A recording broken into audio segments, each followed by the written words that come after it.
Psalm 40.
Hello.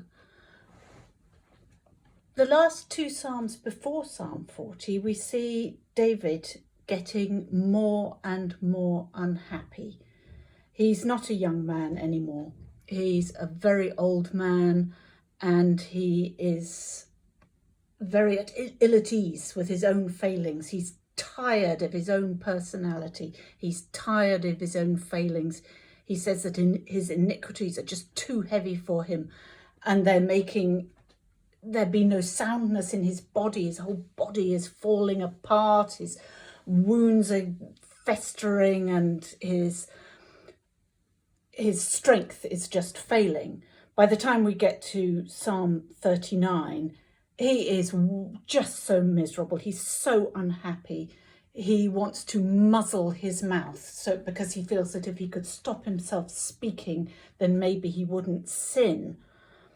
He's just in a terrible state. In fact, he really asks God, he pleads with God to let him know the number of his days, because he just wants to know when it will all be over.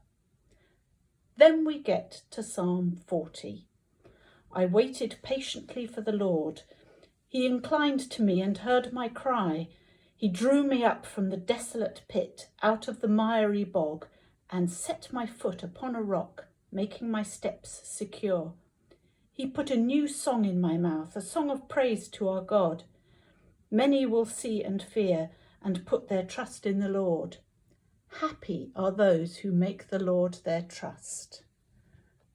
Isn't this what our faith is all about? That life is hard, we wait for God.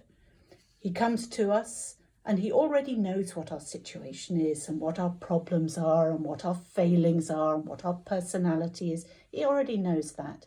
He picks us up out of the problems and makes us able to move on. How lucky we are to be able to hope and trust in God to help us.